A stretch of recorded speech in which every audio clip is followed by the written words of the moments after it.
Hi ನಮಸ್ತೆ. ಆಹಾರ ಬುತ್ತಿಗೆ ಸ್ವಾಗತ. ಇವತ್ತು ನಾನು ಒಂದೆರಡೇ ಎರಡು ಈರುಳ್ಳಿ ತೊಗೊಂಡು ಈರುಳ್ಳಿಯಿಂದ ರೊಟ್ಟಿ ಮಾಡಿ ತೋರಿಸ್ತೀನಿ. ನೀವು ಯಾವಾಗೂ ಇಡ್ಲಿ ದೋಸೆ ರವೆಯಿಂದ ಮಾಡಿರ್ತೀರ. ಚಿರೋಟಿ ರವೆ, ಬಾಂಬೆ ರವೆ, ಯಾವ ರವೆ ಆದರೂ ಸರಿ, ಜಾಸ್ತಿ ಈರುಳ್ಳಿ ಹಾಕಿಬಿಟ್ಟು ಸ್ವಲ್ಪ ರವೆ ಹಾಕಿ ರೊಟ್ಟಿ ಮಾಡಿ ನೋಡಿ, ನೀವು ಸಖತ್ತಾಗಿರುತ್ತೆ. ಈಗ ಇದು ಈರುಳ್ಳಿ ರವೆ ಹಾಕಿ ರೊಟ್ಟಿ ಮಾಡೋದು ಹೇಗಂತ ನಾನು ಕಲಿಸ್ಬಿಟ್ಟು ತೋರಿಸ್ತೀನಿ. ಇವಾಗ ಇದು ಈ ಥರದೊಂದು ಅಗಲವಾಗಿರೋದು ಬಾಣಲಿನೋ ಇಲ್ಲ ಬಟ್ಲೋ ಇಲ್ಲ ತಟ್ಟೆನೋ ಯಾವುದಾದ್ರೂ ತೊಗೊಳ್ಳಿ. ಇವಾಗ ನಾವು ಇದನ್ನು ಈರುಳ್ಳಿ ಹಾಕೋಣ. ಚೆನ್ನಾಗಿ ಹಿಂಗೆ ಬಿಡಿ ಬಿಡಿ ಮಾಡ್ಕೊಂಬಿಟ್ಟು ಈರುಳ್ಳಿ ಹಾಕೋಣ. ನೋಡಿ, ಒಂದು ಬಟ್ಲು ನಾನು ರವೆ ತೊಗೊಂಡಿದ್ದೀನಿ. ಈ ಒಂದು ಬಟ್ಲು ರವೆಗೆ ನಾನು ಇವಾಗ ಇದಕ್ಕೆ ನಾನು ಒಂದು ಬಟ್ಲು ರವೆ ಹಾಕಿದ್ದೀನಿ. ಮುಕ್ಕಾಲು ಬಟ್ಲಷ್ಟು ನಾನು ಮೊಸರು ಹಾಕ್ತಾಯಿದ್ದೀನಿ. ಮೊಸರು ರವೆ ಹಾಕಿಬಿಟ್ಟು ನಾವು ಮಿಕ್ಸ್ ಮಾಡಿ ಇದನ್ನು ಸ್ವಲ್ಪ ನೆನೆಯಕ್ಕೆ ಬಿಡೋಣ. ಯಾಕಂದರೆ ತುಂಬ ಚೆನ್ನಾಗಿರುತ್ತೆ ಇದು. ನೆನೆದ ನಂತರ ಇದಕ್ಕೆ ನಾವು ಮಸಾಲೆ ಏನೇನು ಹಾಕೋದಂತ ನಾವು ನೋಡ್ಕೊಳ್ಳೋಣ. ಇವಾಗ ಇದಕ್ಕೆ ನಾನು ಒಂದು ಬಟ್ಲು ಮೊಸರು ತೊಗೊಂಡಿದ್ದೆ, 2 ಬಟ್ಲು ನೀರು ಹಾಕ್ಕೊತೀನಿ. ನೋಡಿ, ಇವಾಗ ನಾನು ಮುಕ್ಕಾಲು ಬಟ್ಲು ಮೊಸರು ತೊಗೊಂಡಿದ್ದೆ. ನಾನು ಈ ಥರನೇ ಮುಕ್ಕಾಲು ಬಟ್ಲಾಗಷ್ಟು 2 ನೀರು ಹಾಕ್ಕೊತಾ ಇದ್ದೀನಿ. ನೋಡಿ, ಈ ಥರ ಹಾಕಿಬಿಟ್ಟು ನಾವು ನೀಟಾಗಿ ಕಲಸಿ ಇದನ್ನು ಸ್ವಲ್ಪ ಮುಚ್ಚಿಡೋಣ. ಚೆನ್ನಾಗಿ ಇದು ನೆನಿಬೇಕು. ನೆನೆದ ನಂತರ ಇದು ಹಿಟ್ಟೆಲ್ಲ, ಇದು ರವೆ ಇರುತ್ತಲ್ವ, ರವೆ ಎಲ್ಲ ಚೆನ್ನಾಗಿ ಇದಕ್ಕೆ ಕತ್ಕೋಬೇಕು. ಇದು ಚೆನ್ನಾಗಿ ನೆನೆದ ನಂತರ ಇದಕ್ಕೆ ಮಸಾಲೆ ಏನು ಹಾಕೋದಂತ ಹಾಕಿಬಿಟ್ಟು ನಾನು ನಿಮಗೆ ರೊಟ್ಟಿ ಮಾಡಿ ತೋರಿಸ್ತೀನಿ. ಇವಾಗ ಇದಕ್ಕೊಂದು ಮುಚ್ಚಳ ಮುಚ್ಚಿಬಿಟ್ಟು ನಾವು ಒಂದು 10 ನಿಮಿಷ ಇದನ್ನು ನೆನೆಯಕ್ಕೆ ಬಿಡೋಣ. ನೋಡಿರಿ, ಇವಾಗ ಚೆಂದಾಗೆ ನೆಂದೈತಿದು. ನೆಂದಿರೋದಕ್ಕೆ ನಾವೇನು ಮಾಡಬೇಕಂದ್ರೆ ಇದಕ್ಕೆ ಸ್ವಲ್ಪ ಮಸಾಲ ಹಾಕೋಣ ನಾವು ಇವಕ್ಕೆ. ನೋಡಿ, 1-2 ಹಸಿಮೆಣಸಿನ್ಕಾಯಿ, 1-2 ಎಸಳಷ್ಟು ನಾನು ಕರಿಬೇವು ಸೊಪ್ಪು ತೊಗೊಂಡಿದ್ದೀನಿ. ಸ್ವಲ್ಪ ಜೀರಿಗೆ ಹಾಕ್ಕೊಳ್ಳೋಣ. ಇವಾಗ ಕೊತ್ತಂಬರಿ ಸೊಪ್ಪು ಹಾಕ್ಕೊಳ್ಳೋಣ. ಹಾಕಿ ಮಾಡೋದ್ರಿಂದ ತುಂಬ ಟೇಸ್ಟ್ ಕೊಡುತ್ತೆ. ಮೊಸರು ಹಾಕಿರ್ತೀವಲ್ಲ, ಅಷ್ಟೇ ರುಚಿಯಾಗಿರುತ್ತೆ. ಇವಾಗ 1 ಸ್ಪೂನು ಉಪ್ಪು ಹಾಕ್ಕೊಳ್ಳೋಣ. ಹಾಕೊಂಬಿಟ್ಟು ಚೆಂದಾಗೆ ನಾವು ನೋಡಿರಿ ಎಷ್ಟು ಗಟ್ಟಿಯಾಗೈತಂತ. ರವೆ ಅಷ್ಟು ಚೆನ್ನಾಗಿದ್ದು ಹಿಡ್ಕೊಂಡೈತಿ. ಸೂಪರಾಗುತ್ತೆ. ಈ ರೊಟ್ಟಿ ಮಾತ್ರ ಮಾಡಿ ನೋಡಿರಿ ನೀವು. ಮಕ್ಕಳೆಲ್ಲ ಚಿಕ್ಕ ಮಕ್ಕಳಿಗೆಲ್ಲ ನೀವು ರೊಟ್ಟಿ ತಿನ್ನಿಸ್ಬೇಕಂದ್ರೆ ನೀವು ಹಸಿಮೆಣ್ಸಿಕಾಯಿ ನೀವು ಸ್ಕಿಪ್ ಮಾಡ್ಕೊಂಡು ಚಿಲ್ಲಿ ಪೌಡರ್ ಹಾಕ್ಕೋಬೋದು. ಇಲ್ಲ ಬರೀ ಉಪ್ಪು ಹಾಕಿಬಿಟ್ಟು ಸಪ್ಪೆನೂ ಮಕ್ಕಳಿಗೆ ಮಾಡಿ ಕೊಡ್ಬೋದು. ಈಗ ನಾನು ಹಸಿಮೆಣ್ಸಿಕಾಯಿ ರುಚಿ ಕೊಡುತ್ತಂತ ನಾನು ಹಾಕಿದ್ದೀನಿ.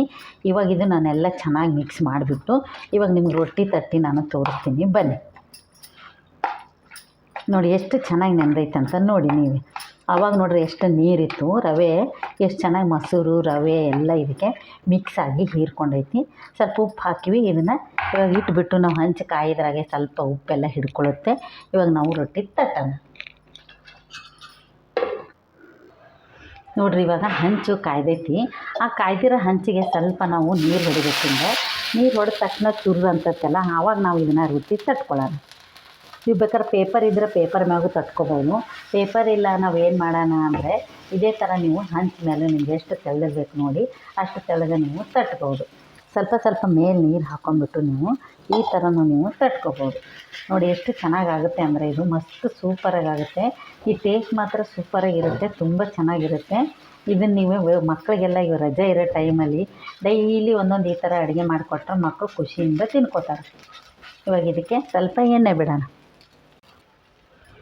ನೋಡಿ, ಇವಾಗ ಸುತ್ತ ನಾವು ಇದಕ್ಕೆ ಎಣ್ಣೆ ಬಿಡೋಣ.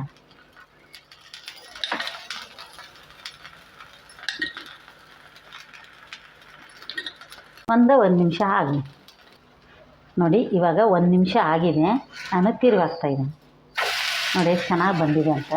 ಕಲರ್ ಮಾತ್ರ ಸೂಪರು.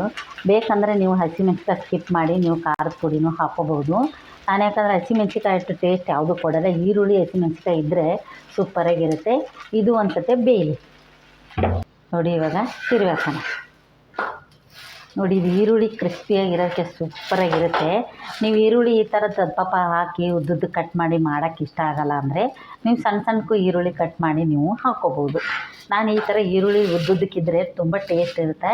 ಈ ಥರದ್ದೊಂದು ಮನೇಲಿ 1-2 ಈರುಳ್ಳಿ ಇದ್ದರೆ ಮನೇಲಿರೋ ಐಟಮ್ಸಲ್ಲೇ ನೀವು ಮಾಡ್ಕೊಂಡು ಮಕ್ಕಳಿಗೆ ರುಚಿಯಾದ ತಿಂಡಿಗಳು ಮಾಡ್ಕೊಂಡು ಕೊಡ್ಬೋದು. ಇದು ಸಖತ್ತಾಗಿರುತ್ತೆ, ತುಂಬ ಚೆನ್ನಾಗಿರುತ್ತೆ. ನಿಮ್ಮ ಮನೇಲಿ ರವೆ ಇದ್ದರೆ ಇವಾಗೇ ನೀವು ಟ್ರೈ ಮಾಡಿ ನೋಡ್ಬೋದು. ನಾಷ್ಟಕ್ಕಾಗಿರ್ಬೋದು, ಊಟಕ್ಕಾಗಿರ್ಬೋದು, ಡಬ್ಬಿ ಕಟ್ಟೋಕ್ಕಾಗಿರ್ಬೋದು. ತುಂಬ ಸ್ಮೂತಾಗಿ ಆಗ್ತಾವೆ. ಒಬ್ಬೊಬ್ರು ಏನು ಹೇಳ್ತಾರೆ, ರವೆ ಹಾಕಿ ರೊಟ್ಟಿ ಮಾಡೋದ್ರಿಂದ ತುಂಬ ಕಟ್ಟಿ ಆಗುತ್ತೆ, ಜಾಸ್ತಿ ಹೊತ್ತಿಟ್ರೆ ಚೆನ್ನಾಗಿರಲ್ಲ ಅಂತಾರೆ. ಈ ಥರ ಮೊಸರು ಹಾಕಿ ನೀವು ನೆನೆಸ್ಬಿಟ್ಟು ಮಾಡಿ ನೋಡಿ, ನೀವು ಸಂಜೆವರೆಗೂ ಹಂಗೆ ಸ್ಮೂತಾಗೇ ಇರುತ್ತೆ. ಇವಾಗ ಇದು ರೆಡಿ ಆಯಿತು. ಮಕ್ಕಳಿಗೆ ಒಂಚೂರು ತುಪ್ಪ ಹಚ್ಕೊಟ್ರೆ ಮಾತ್ರ ಹಾಗೆ ತಿನ್ಕೊತಾರೆ. ಇವಕ್ಕೇನು ಚಟ್ನಿ ಬೇಕು, ಸಾಂಬಾರು ಬೇಕು ಅನ್ನುವಂಥದ್ದೇ ಇಲ್ಲ. ಉಪ್ಪಿನಕಾಯಿ ಇದ್ದರೆ ಸಾಕು, ಸೂಪರಾಗಿ ತಿನ್ಕೋಬೋದು. ಇವಾಗ ನಾನು ತಟ್ಟೆ ತೆಗಿತೀನಿ. ಇದೇ ಥರ ನಾನು ಇನ್ನೊಂದು ಮಾಡ್ಕೊಂಬರ್ತೀನಿ, ಬನ್ನಿ. ನೋಡಿ ರೆಡಿಯಾಗಿದೆ. ಎಷ್ಟು ಚೆನ್ನಾಗಾಗಿದೆ ಅಂತ ನೋಡಿ, ಎಷ್ಟು ಸ್ಮೂತಾಗಿದೆ. ಈ ಥರನೂ ನೀವು ಈರುಳ್ಳಿ, ಮೊಸರು, ರವೆ, ನೀವು ಚಿರೋಟಿ ರವೆ ಆದರೂ ಪರವಾಗಿಲ್ಲ, ದಪ್ಪ ರವೆ ಆದರೂ ಪರವಾಗಿಲ್ಲ, ನೀವು ಬಾಂಬೆ ರವೆ ಆದರೂ ಪರವಾಗಿಲ್ಲ, ಒಂದೇ ಒಂದು ಬಟ್ಲು ಹಾಕಿಬಿಟ್ಟು ನೀವು ಜಾಸ್ತಿ ಈರುಳ್ಳಿ ಕಟ್ ಮಾಡಿ ಒಂದು ಬಟ್ಲು ಮೊಸರು ಹಾಕಿಬಿಟ್ಟು ಮಾಡಿ ನೋಡಿ, ನೀವು ಸೂಪರಾಗಿರುತ್ತೆ, ಸಖತ್ತಾಗಿರುತ್ತೆ. ಈ ಥರ ಈರುಳ್ಳಿ, ಹಸಿಮೆಣಸಿನ್ಕಾಯಿ, ಕೊತ್ತಂಬರಿ ಸೊಪ್ಪು, ಮೊಸರು, ರವೆ ಹಾಕಿ ಮಾಡಿರೋದು ರೊಟ್ಟಿ ನೀವು ತಿಂದು ನೋಡಿ, ಟೇಸ್ಟ್ ಸೂಪರಾಗಿರುತ್ತೆ. ಈ ರೊಟ್ಟಿ ನಿಮ್ಗೆ ಇಷ್ಟ ಆದಲ್ಲಿ ಲೈಕ್ ಮಾಡಿ, ಶೇರ್ ಮಾಡಿ, ಸಬ್ಸ್ಕ್ರೈಬ್ ಮಾಡಿ. ನಮಸ್ತೆ.